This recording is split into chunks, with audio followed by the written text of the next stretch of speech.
We're at Winker's Diner, right? This is a new spot. New When spot. When did this open up? We opened like 6 weeks ago. We have Winkers here and Sushi Flight Chicken next door, and then a bakery called Tooth Fairy on the side of the building. It's in an old Firestone. Amazing, by the way. I just crushed the Cobb salad. It was incredible. Yeah, we ordered some food. So how for you guys, how many spots you got in Miami? A lot. Yeah, we were just asking about this actually. Yeah. I want to tell the audience too. For you guys that don't know, this is Dave. Doing all this Happy Dad stuff. We get to meet a lot of people in the business side of things, and Dave's one of the people that we've met and stuff, and it's been really cool to work with him. We launched You're Happy basically Dad. when I heard about you and Johnny and Sam, they said you're the guy that like runs Miami. Pretty much. He's like the king of Is Miami. that like is that how people kind of describe you and stuff? I mean, I don't like to be so domesticated like that and just an area. But listen, Miami's a great city. I've definitely tried to make my mark on this, and I really believe in the city, right? Yeah. I push not just my places, but Miami. But Dave owns like a ton of restaurants, all the dopest spots in Miami. What, Live, Story, Komodo. Komodo, Swan, Poppy Steak, Oh my Winker, Sushi Flight Chicken, Planta, OTL. What else? I don't know, some other things. basically the hottest spots in Miami. Strawberry Moon and the Good Time Hotel that I just opened with Pharrell, which is on fire. Which one's most profitable? Most profitable restaurant I have per square foot is Poppy Steak by far, but the most profitable overall is Komodo. Oh, and I'm sorry, Live is Live. Live is always going. Live, they'll do VH1 specials about me in 20 years because of Live. It's an amazing space. I'm really curious. How did you get started on all this? So it's a great story, guys. I went to University of Florida. I graduated with my finance degree. I'm from Naples, Florida, very small retirement community on the other side of Naples. On the other side of Florida. I was going to go back there and do title insurance, but I said, let me bartend for a year. And the only place I could get a job bartending was at a restaurant in the Aventura Mall. So I'm a guy that started off in bartending in a mall. And from there, I got passionate about the hospitality business and took it from there. How long did you do that for? I bartended for probably 2 years. Then here's the best part. And like how old were you like at that point? 21 years 21. old. Wait, it gets better. I was making $100,000 a year as a bartender, but they said I wanted to become a manager because I wanted to be a leader. And they said, well, that pays $33,000 a year. And I said, great. So I invested in myself. So guys. Wait, so you took that pay cut because you wanted to learn? Of course, because I wanted to go up that step. Listen, there's a longevity for certain jobs.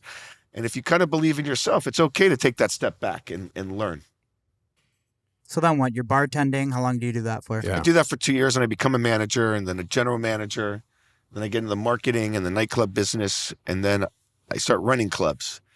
And then that was a quick jump though. Like, Yeah. how did you do that? It's a long time, guys. It's not an overnight success. Everyone's like, wow, you just opened this restaurant. It killed it. I mean, Komodo took us 2 years to design and build.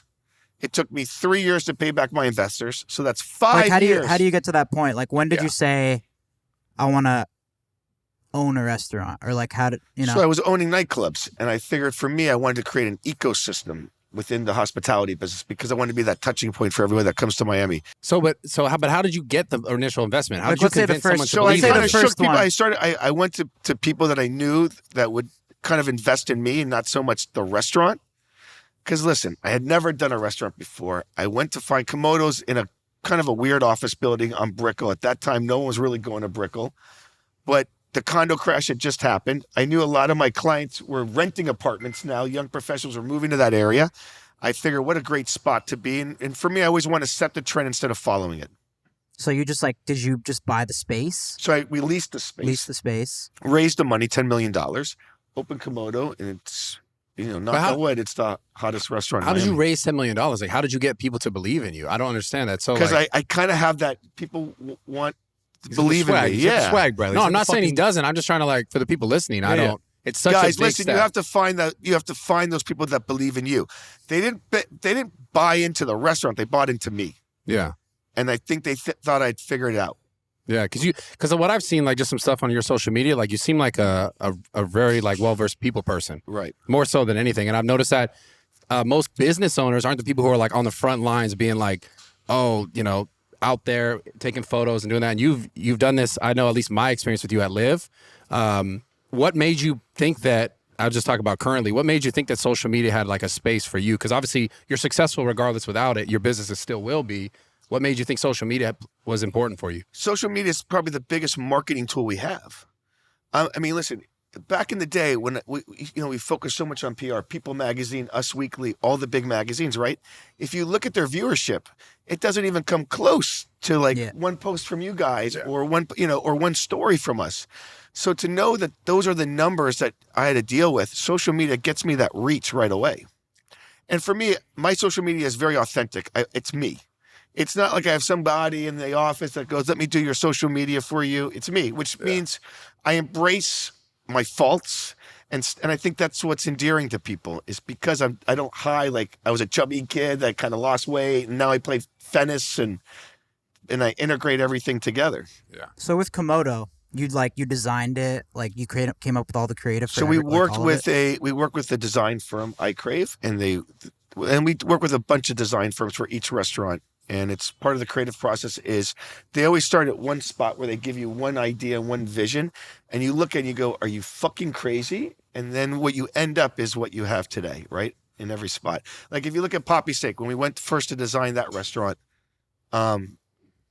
they would show us subway tiles and cow heads and bull heads and a bunch of like old school steakhouse. And you see Poppy Steak today, it's a cutting edge steakhouse. It's completely different than that. So it's part of the process, and that's the process I love more than anything.